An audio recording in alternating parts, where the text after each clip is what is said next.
안녕하세요 여러분, 가시TV 연미쌤입니다. 여러분, 제가 학점은행제 왕초보자들을 위해서 기초가이드 영상 시리즈를 준비했어요. 기초가이드 영상은 제가 2탄으로 준비를 했는데요. 오늘 이야기할 1탄은 학점은행제 시작 방법, 그리고 학점 취득 방법 및 주의사항에 대해서 얘기를 할 거고, 2탄은 학점은행제를 어떤 목적으로 하는지, 그 목적에 맞는 전공 선택 방법은 어떤 것들이 있는지를 얘기해 보도록 할게요. 제 생각으로는 필요한 사람들이 한다면 정말 좋은 제도인 이 학점은행제를 여러분들께 알리고, 그 다음에 학점은행제를 하고자 하는 여러분들이 좀 학습 계획을 효율적으로 세울 수 있는 방법을 좀 알려드리려는 취지에서 좀 긴 영상을 준비했으니까 영상 끝까지 잘 시청해 주시고요.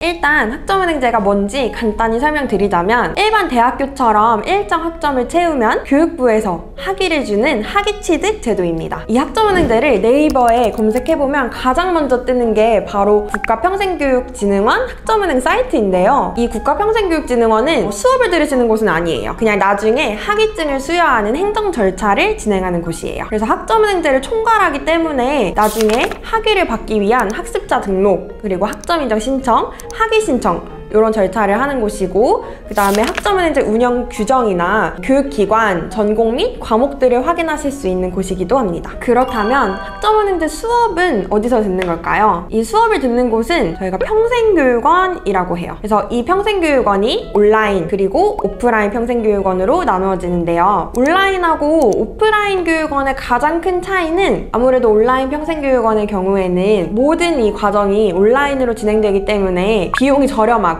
시간이나 장소의 구애를 받지 않는다는 점이 가장 큰 특징일 것 같고요. 뿐만 아니라 거의 매달 시작하는 개강반이 있거든요. 그래서 지금도 8월, 9월, 10월 언제든 원하는 시기에 시작을 할 수 있다는 점이 큰 장점일 것 같아요. 반대로 오프라인 평생교육원의 경우 강의장이나 아니면 교수님 섭외를 해야 되기 때문에 비용이 비교적 비쌀 수밖에 없고, 그 다음에 일반 대학교처럼 1학기는 3월 개강, 2학기는 9월 개강, 이렇게 시작 시기가 고정되어 있습니다. 대신 온라인으로는 진행하기 힘든 무용학이나 아니면 미용 관련, 디자인 관련, 실용음악 관련 이런 학과들, 좀 특수한 전공들을 배울 수 있다는 거는 되게 좋은 장점일 것 같아요. 이 온라인 평생교육원이나 오프라인 평생교육원이 어떤 곳들이 있는지는 국가평생교육진흥원 학점은행제 홈페이지에서 표준교육과정 메뉴에 교육훈련기간 조회를 통해 확인하실 수 있고요. 원하는 과목이 열리는 평생교육원을 찾아서 수업을 신청한 다음에 수강하시면 됩니다. 근데 여러분, 학점은행제를 제대로 진행하기 위해서는 무작정 수업만 신청하면 되는 건 아니에요. 제가 이제부터 본격적인 학점은행제 학위 취득 조건과 학점 취득 방법에 대해서 알려드릴 테니까 왜 연미쌤이 무작정 수업만 들으면 안 돼요 이렇게 말했는지 한번 끝까지 집중해서 봐주세요.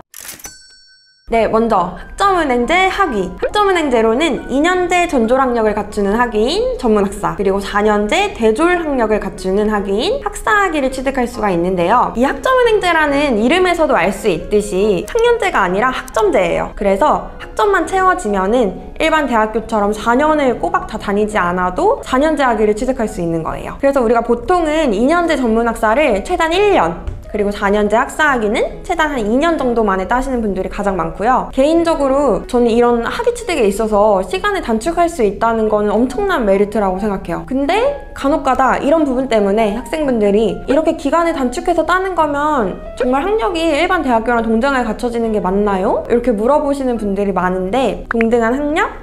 맞습니다. 2년제를 따면 전졸, 그리고 4년제를 따면 대졸 학력이 되는 게 맞고요.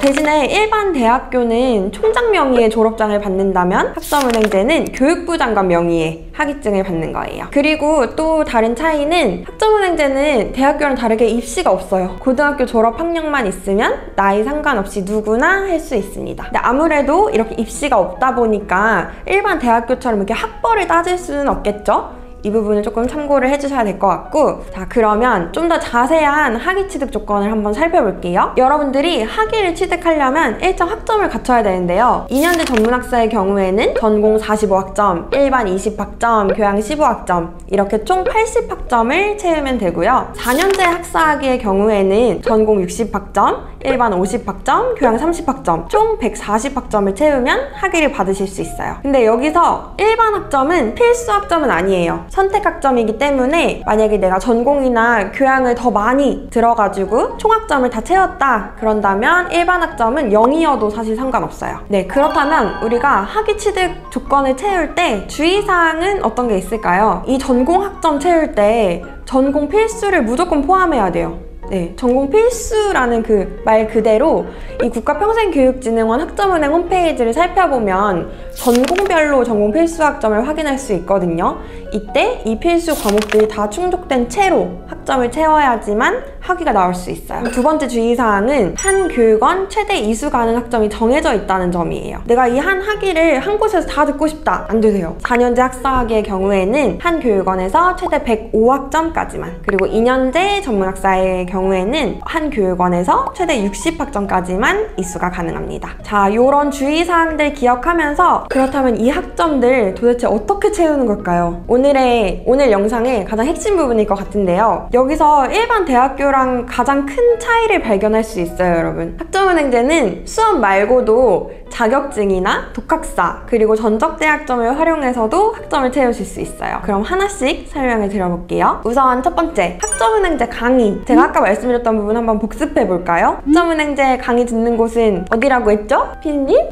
평생교육원. 네, 평생교육원이죠. 온라인 그리고 오프라인 평생교육원에서 운영하는 강의를 듣고 학점을 채울 수 있는데요. 이 수업들은 한 과목당 다 3학점씩이에요. 그리고 대학교에서 일반적으로 듣는 강의처럼 한 학기 15주 과정으로 진행되고 출석, 과제, 시험 이런 성적 반영 요소들도 똑같이 있습니다. 네, 이때 우리 주의사항 또 짚고 넘어가야죠. 바로 연간 이수 제한 학점이에요. 내가 막 기간을 막 단축하고 싶다고 해서 한 학기의 수업을 10과목, 15과목, 20과목 이렇게 듣고 싶다고 하더라도 절대 불가. 한 학기에는 최대 8과목까지만, 학점으로는 24학점, 그 다음에 1년에는 최대 14과목, 42학점까지만 수업을 들으실 수 있어요. 간혹 진짜 안타까운 게 잘 모르고 혼자 진행하셨던 분들이 선생님 저 9과목 들었는데 학점 인정 절대 안 되나요? 막 이렇게 물어보세요. 안타깝지만 절대 안 돼요, 여러분. 꼭 잘 확인하고 들으셔야 되고, 이 연간 이수 제한 학점 때문에 원래 학점은행제도도 2년제 학위를 수업으로만 들으면 2년 걸리고요. 4년제 학위도 수업으로만 들으면 4년 걸려요.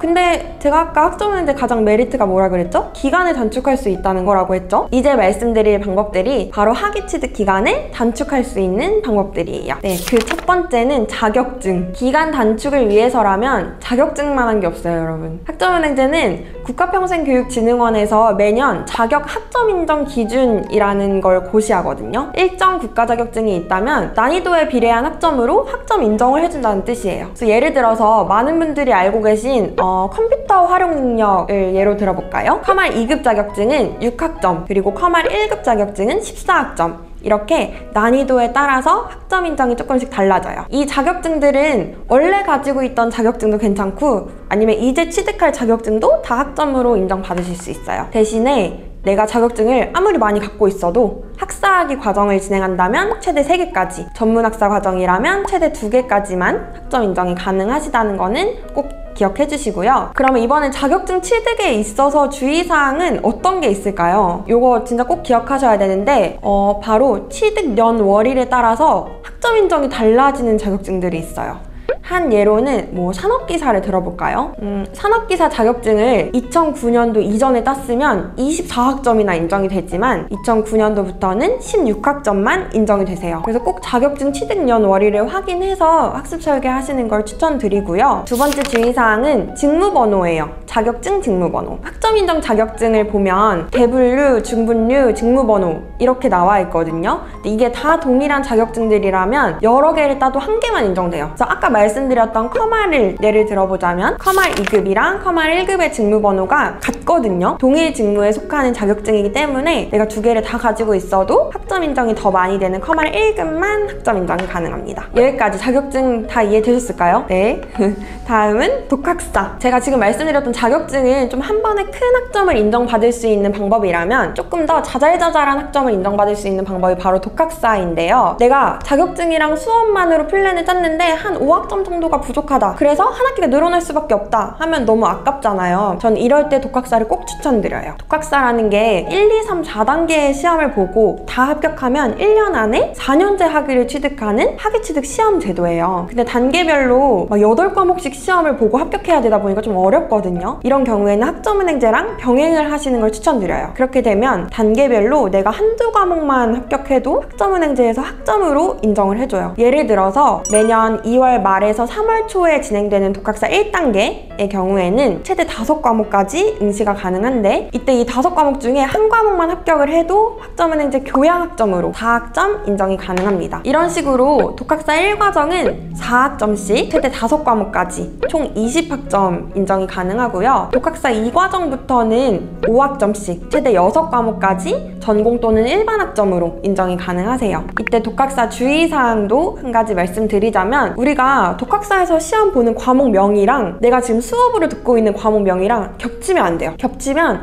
둘 중 한 개만 학점 인정이 가능하니까 꼭 겹치지 않는 과목으로 선택해서 시험을 봐주셔야 됩니다. 혹시나 이 영상을 보고 계신 분들 중에 뭐 독학사 과목 추천을 원하시거나 아니면은 뭐 점검이 필요하신 분들은 저한테 따로 한번 문의를 남겨주세요. 현재 진행 상황 확인해가지고 안내를 해드리도록 할게요. 그렇다면 마지막으로 전적대 학점. 이건 사실 이미 취득한 학점을 학점은행제에서 활용하는 방법이에요. 그래서 전적대 학점이라고 하면 말 그대로 이전 대학에서 이수한 학점들을 말해요. 그래서 다니던 대학교에서 중퇴를 했거나 아니면 전문대 같은 경우는 졸업을 했다면 이거를 학점은행제에서 다 인정을 해주겠다는 거예요. 이때 F 학점만 아니면 인정은 다 가능하고요. 대신 2년제의 경우는 최대 80학점까지, 3년제를 졸업한 경우는 최대 120학점까지만 학점 인정이 가능합니다. 그래서 예를 들어서 폴리텍 대학의 경우에 그 1년에 이수한 학점이 되게 많거든요. 그래서 2년을 다니면 막 100학점도 넘게 학점을 이수하신 분들이 되게 많아요. 그치만 폴리텍 대학도 2년제 과정에서는 이게 2년제 학위이기 때문에 아쉽게도 80학점까지만 인정을 받으실 수 있어요. 그리고 이렇게 전적대 학점 인정받을 때 학생분들이 되게 헷갈려 하시는 부분들이 있어요. 학교에서 들은 학습급은 그대로 학점은행제에서 인정이 된다고 생각하시는 분들이 많은데 그렇지 않을 수도 있어요. 학점은행제로 전적대 학점 가져올 때 학점은행제 교육과정에 맞게끔 이수 구분이 바뀔 수가 있거든요. 그래서 이거는 꼭 과목명으로 과정 진행하기 전에 무조건 확인해 보셔야 돼요. 그리고 이거는 국가평생교육진흥원에서 심의를 거쳐서 결정이 되는 거지만 만약에 1차적으로 궁금하신 분들 있으면 저한테 그 이수한 내역이 다 나와 있는 성적증명서 한번 보내주시면 제가 한번 확인해 드릴게요. 네, 자 여러분, 아주 숨가쁘게 이 학점은행제 왕초보 가이드 1탄 학점은행제에 대한 전반적인 내용과 더불어서 수업 이외의 기간과 비용을 단축하는 방법을 제가 알려드렸는데요. 여기서 또 한 가지 포인트는 아무리 내가 전적대 학점이 많고 뭐 자격증 독학사를 많이 병행한다고 해도 학위를 받기 위해서는 무조건 학점은행제 강의로 6과목 이상은 들으셔야 돼요. 이거를 저희는 의무 18학점 조건이라고 하고요. 여러분, 주의사항이 진짜 한두 개가 아니죠. 학점은행제가 혼자서 진행할 수 있게 만든 평생교육제도는 맞지만 아무래도 대학교랑 동등한 학위를 주다 보니까 이런저런 규정들이 좀 많을 수밖에 없어요. 그래도 수업 이외에 학점을 채울 수 있는 방법이 있다는 거는 정말 큰 메리트라고 생각하고요. 본인의 목적과 희망 기간 그리고 예상 비용에 맞게끔